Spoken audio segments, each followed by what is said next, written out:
जख्मी को आपने देखा तो इस मौके पे आप क्या मैं कहूँगा ये बहुत ही अफसोसनाक वाक़ा है। यहाँ जो है वो भी बहुत जख्मी है, मगर दो को शिफ्ट कर दिया गया है। एक उधमपुर के अस्पताल में होगा और दूसरा मैंने सुना है वो राजौरी में, वो बहुत सीरियस है। अफसोस है कि हमारे वतन में हमारी फौज बेगुनाहों को मारती है। राजनाथ सिंह जी भी आए थे जो हमारे रक्षा मंत्री हैं, उन्होंने भी इस बात का कहा है कि हम इसकी पूरी तहकीकात करेंगे, उन पे एक्शन लिया करते हैं कि उन पे एक्शन लिया जाएगा और ये दुर्घटना फिर से नहीं होगी। देखिए बेगुनाह लोग, मैं आपसे सबसे कहता हूँ, अगर आतंकवादी आता है कैसे आया, कहाँ से आया, मत करो याद बात मत, कहाँ से आया, क्यों आया? अगर वो आपके घर में या मेरे घर में आ जाएगा और मुझे बंदूक दिखाएगा, क्या मैं खाना नहीं खिलाऊंगा? तो क्या करेंगे? उनके पास कोई हथियार नहीं है, कोई बचाने वाला नहीं है। आप उनको मार मार के उनके टांगे तोड़ देते हैं, उनके सरों पे मारते हैं, खून बहाते हैं। 3 को तो मार डाला। बताइए इसे क्या हम अपना मुल्क मजबूत कर रहे हैं? जिन लोगों ने आतंकवाद का कभी साथ नहीं दिया, कभी आतंकवाद के साथ रहे नहीं, उनके खिलाफ बात की है, जब उन्हीं पे ऐसी चीज हो उनका ईमान भी बदल जाता है। ये मुल्क के लिए खतरे की बात है। मुझे याद आता है इस वक्त एक मेजर लेफ्टिनेंट जनरल ने जो बड़े ओहदे पर रहे हैं, उन्होंने भी ये कहा कि अगर अवाम हमारे खिलाफ हो जाएगी हम कोई भी जंग जीत नहीं सकते। ये बात याद रखिए, अवाम है तब जंग जीत सकते हो, अवाम नहीं है तो जंग नहीं जीत सकते। इसलिए अवाम से हमदर्दी कीजिए, अवाम से मोहब्बत कीजिए, अवाम के लिए बेहतर रास्ते बनाइए। ये चीज जो है इसने सब लोगों को, सारी रियासत के लोगों को नहीं बल्कि सारे हिंदुस्तान के और मुल्क दुनिया के लोगों को एक तका दिया है कि हम कर क्या रहे हैं। हम लोग नहीं हैं आतंकवाद के साथ, कभी रहे नहीं है, कुर्बानियां दी हैं आतंकवाद के खिलाफ, मगर वो आ रहा है, उनको रोका नहीं जाता, पूरे ट्रेंड है। और हमारे अफसरों को, हमारे पुलिस के अफसरों को गोली मार शिकार कर रहे हैं। आपने वैली के अंदर किया है।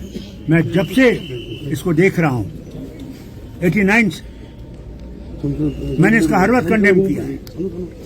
इससे कभी किसी का हल नहीं निकल सकता, गोलियों से कभी हल नहीं निकलता, बातचीत से हल निकलता है। Dialogue will have to take place. खुद वजीर आजम ने क्या कहा, लड़ाई का दौर खत्म हो गया, अब बातचीत का दौर है। बातचीत का दौर इसलिए नहीं हो रहा क्योंकि पाकिस्तान में अभी इलेक्शन नहीं हुए।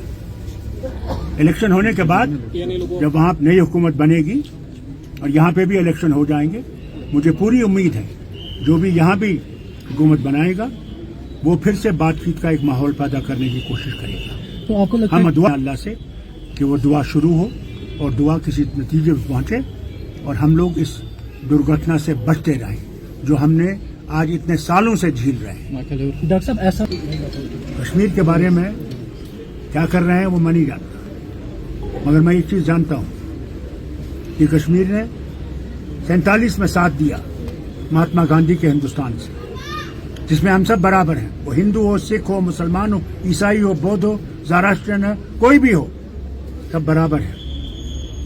मगर जो नैरेटिव आज मुल्क में बन रहा है जिसमें एक ही कौम को तरजीह दे रहे हैं और दूसरी कौमों को वो पीछे रख रहे हैं, ये मुल्क के लिए अच्छा नहीं है। ये मुल्क के लिए बर्बादी का माहौल पैदा करेगा। जब तक हम उस माहौल को वापस ना करें जहां हम सब भाई भाई रहकर रह सकें, आगे तरक्की कर सकें और एक दूसरे का हाथ पकड़ के आगे चलाएं, तब तक हम कभी उस हिंदुस्तान को नहीं बनाएंगे। गाज़ा और फलस्तीन इस वक्त तीन कुव्वतों के साथ है। एक तरफ से पाकिस्तान है, एटॉमिक एनर्जी है, हमारा मुल्क भारत, उसमें भी एटॉमिक एनर्जी है। तो चीन हमारी सरहदों के अंदर है, इसमें कोई शक नहीं। क्या अगर युद्ध होगा तो उसमें हम बचेंगे? कौन बचेगा? बम तो हमारे ऊपर ही गिरेंगे। इसलिए हम हर वक्त ये कहते हैं कि बातचीत के बगैर कोई रास्ता नहीं है। अगर हमने बर्बादी करनी है वतन की तो फिर सोचिए जो करना है, उसमें कोई नहीं रहेगा। Thank you. उनको रोक नहीं सकते, हमें मार रहे हैं। अल्लाह तुम्हें शफा बख्शे। कहाँ कहाँ चोट आई? Sir he is badly injured sir ये छोड़ो, आप नंगा नहीं करो बेचारे। छोड़ो, रहने दो। प्लीज। किसने मारा उसे? आर्मी नहीं मारा, फौज ने। क्या पूछा आपसे? यही पूछ रहे थे आपने खाना खिलाया उनको।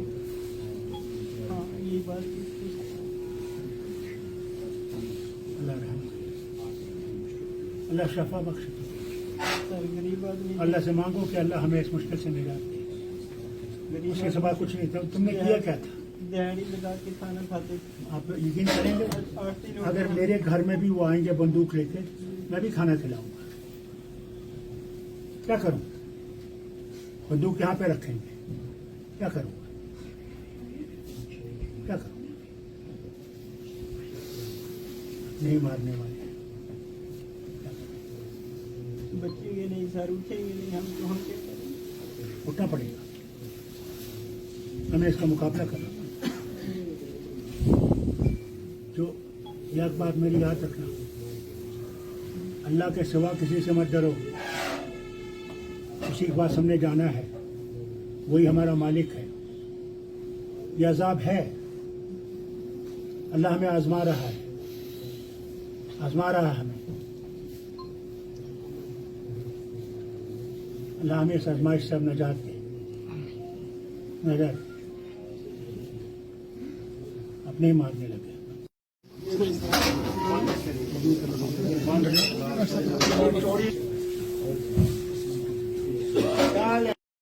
और परवरदिगार हमें इन मुश्किलों से आजाद कर,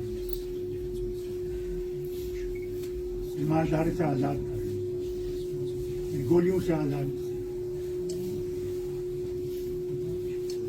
ये गुनाहों से, ये कसूर लगे।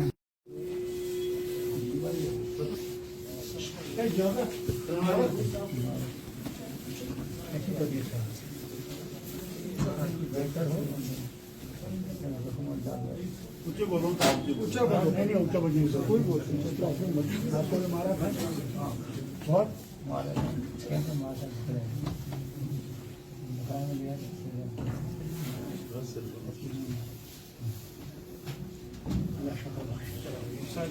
क्या मारा था? उसको वोमिट सुने से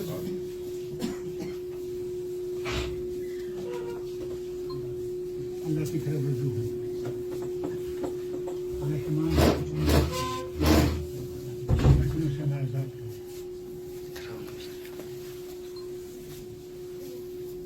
बेगुनाहों को उठाते नहीं।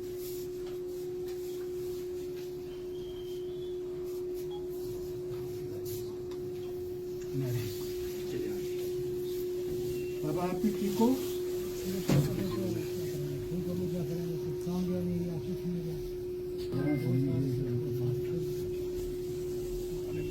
दुआ करो अल्लाह से, हमारा मालिक वो है, उसके सिवा कोई मालिक नहीं।